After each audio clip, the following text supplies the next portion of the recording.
welcome to Vlogmas! Yes, everybody, it's that time of year again. It is time to do the NBA awards predictions. So first, I want to start off with most improved player of the year. Now, personally, for me, this is someone that I don't understand why nobody's talking about, but he's on my radar, and I think he should be on yours as well. And that player is Markelle Fultz. Being that Markelle Fultz was the #1 pick, and there was a lot of issues going on when he was in Philadelphia. You know, there was a lot of things going on with the shooting. He wasn't playing. So a lot of people have forgotten about him and also just kind of written him off as a bust, which I don't think you should do. Last year when he was playing with the Magic, he finally looked like he was coming into his own. He's finally playing well. He looked comfortable. And I think next year we're going to see a big jump from him. Now that DJ Augustin is gone, he definitely has a starting spot on lock.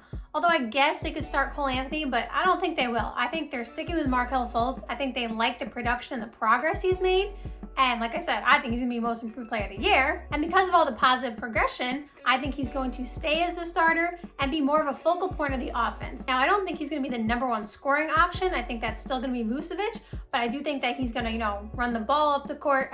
Bring the ball up the court a lot of the time. He's gonna run the offense a lot. I think a lot of the plays are gonna go through him, and he's gonna make a lot of big shots, a lot of big plays, and put up big numbers to win most improved player of the year. So if he does win, y'all heard it here first. So I think the runner-up in this category would probably be someone like Shai. I honestly thought that Shai had a really good shot to win most improved last year. He definitely did get better from last year and increase his numbers and his efficiency and all that kind of stuff. I do think that with Chris Paul and Steven Adams and Schroeder and basically everybody gone, now it's basically his team. The likelihood of him getting more touches and shooting the ball more, I think is pretty obvious, and so therefore his numbers should increase. So I don't doubt that he could win most improved player of the year, especially if he, carries them to, even if he doesn't get them into the playoffs necessarily, like if he gets them to be somewhat competitive and he has a big increase in numbers, I could see him competing for that most improved player of the year spot. I just still think it goes to Markelle. Oh, also with Markelle, he's in the East, and although the Magic made the playoffs last year, they're probably gonna be fighting with, the Wizards, the Hawks, a bunch of teams to make the 8th seed, although who knows, you never know. Maybe the Magic will be the 5th seed, we don't know. But I do think that they're probably gonna be 7 or 8. That's where I think they'll probably fall. I haven't done my official rankings. I think they're gonna be somewhere around there. And then I think if he can get them into the playoffs, carry them into the playoffs, that definitely helps his most improved player case. So the next award, let's go to Rookie of the Year. Now this is an award that I honestly have flip-flopped my pick quite a few times. And the reason is I initially thought Obi Toppin was gonna win Rookie of the Year. And now don't get me wrong, he's gonna be my runner-up, so we'll talk about him in a little bit. Let's just talk about him now, actually. Let's talk about the runner-up first. I initially thought that Obi Toppin was gonna be Rookie of the Year. He got drafted to the Knicks. He's gonna have plenty of playing time, of course, and he's very offensively gifted. Does that make sense? Offensively gifted? He's very gifted offensively. That's correct. I could see him putting up big numbers and improving on the defensive end, of course, because that's what he wants to work on. And I could just see him making a big impact with the Knicks. Now, like I said, he definitely has a good chance to win Rookie of the Year because he was my original pick. But I don't know, just thinking about it more, now I'm thinking about they still have RJ and Mitchell Robinson. RJ was the #3 pick last year in the draft. He was a lottery pick too. So we can't just forget about him and expect him not to try to improve and put up big numbers and get a lot of touches as well. So that's where I think that it may coincide. And although Obi Toppin's gonna put up good numbers, I believe, I think that that's kind of going to take away from him winning Rookie of the Year. Especially combined with the fact that most of us think that the Knicks aren't going to make the playoffs and they're probably going to be a lottery team again, so that doesn't really help his case. I get it, you're a rookie and usually the top draft picks are not on the best teams in the league, but I still just feel like for some reason he might not win it. But like I said, there's a really good chance that he can, and I'm not doubting it. So who is my pick for Rookie of the Year, you ask? Well, to me, it is James Wiseman. Now, it's funny because James Wiseman was one of the picks that I thought wasn't going to win Rookie of the Year because I thought he was going to go to the Warriors, and he did. However, at that time, Klay did not, tear his Achilles. Poor Klay again. Pray for Klay. Now, of course, Wiseman was going to get playing time with Klay there, but not as much, not as many touches. Steph, Klay. Then they picked up Oubre. I think they would still pick up Oubre. I'm not 100% sure of that, but I think they still would have picked him up, especially if Klay was there, help bolster the championship team that they were trying to go for. So I think with that and Wiggins and Draymond, I think his touches and his playing time would have been a little bit minimized. And that's why I thought he wasn't going to win Rookie of the Year initially. But now with Klay out, that's a huge part of their team. he's definitely gonna get a lot more minutes, a lot more touches, a lot more playing time. And I think we can easily see him average a double-double. I think he's gonna get a lot of lobs from Steph and Draymond, who are great passers. They're gonna find him nice open looks because they're smart, they're intelligent. And being in the Warriors culture, he's gonna learn, how to cut to the basket the way they do in the system that they run. I think he greatly benefits from being on the Warriors, especially because we know they're a winning culture, but also the fact that he's gonna get a lot of reps and playing time now. And so I think he's gonna be able to show his potential and show his skill because they'll develop him correctly. Now here's the thing, I think the Warriors are still gonna make the playoffs. And so with James Wiseman getting more playing time, he's gonna have higher numbers and he's gonna have a bigger impact. That's what I think is gonna help push him into the Rookie of the Year, winner spot. He's obviously not gonna average 30. I mean, all right, who knows, maybe he will, but I don't think he is. Steph is gonna be the number one scoring option. Steph is probably gonna lead them in points and assists and all that kind of stuff.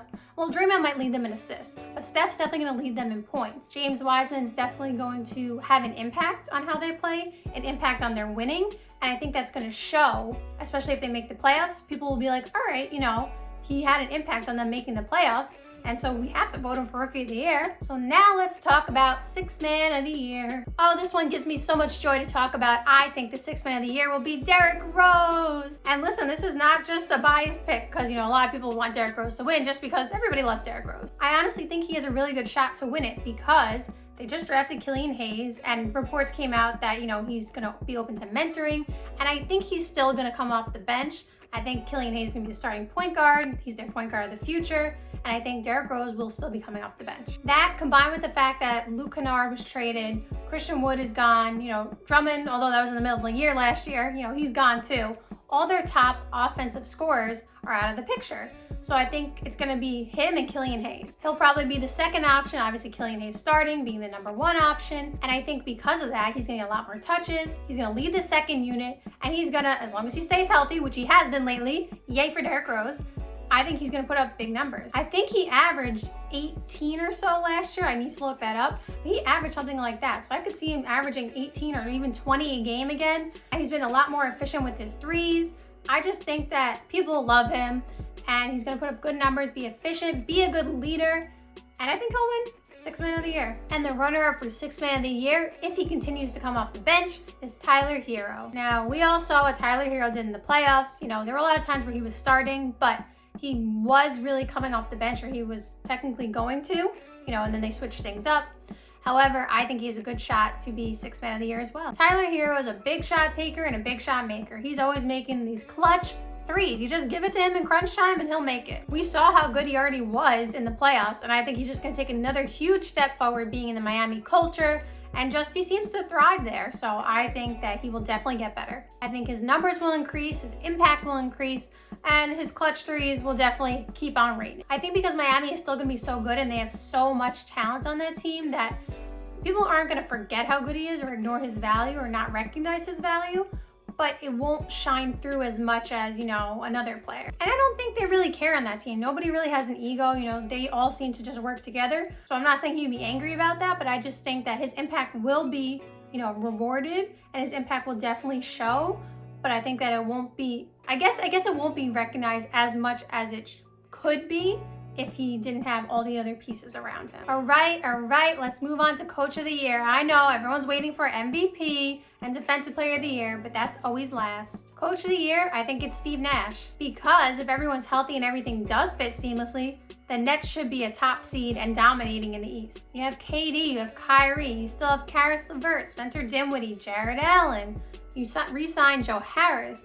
They got DeAndre Jordan. They are pretty deep. And I think being a first-time head coach, along with coaching, the whole team and KD and Kyrie and all of them, that he's gonna have some pressure on him. And if he can help coach them so that they can fit nicely, they can play together and start winning and dominating, I think it'll show his value as well.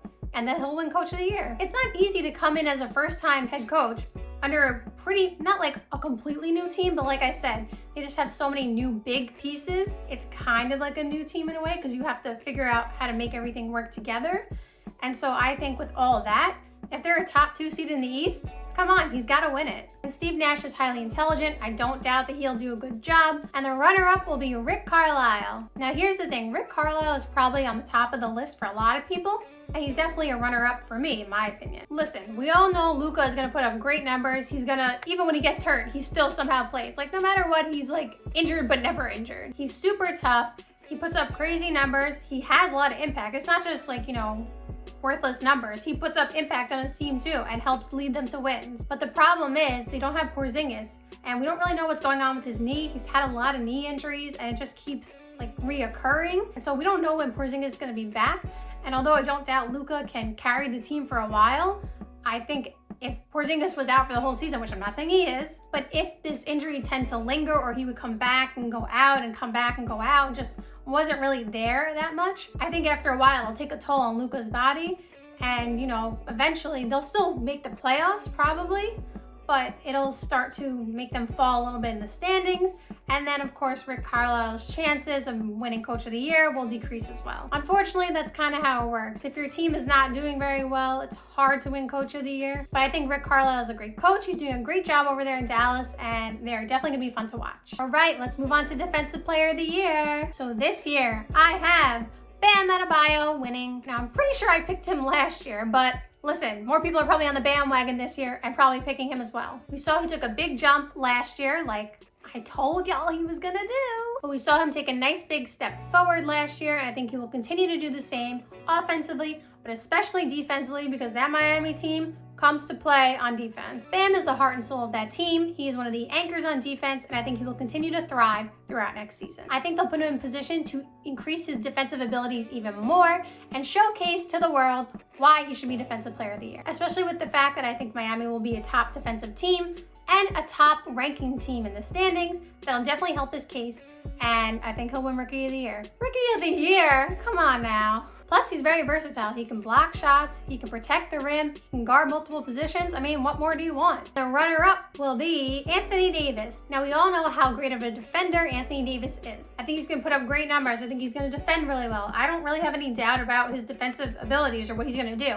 The problem for me, or what I think is going to happen, is that there's going to be load management. It's already a shortened season. There's going to be a lot of back-to-backs, and the Lakers have the least amount of time in between because they just played the finals. So they've had the shortest off-season. So I do think that there's going to be some load management, especially with his injury history. I think they're going to want to make sure that he stays healthy.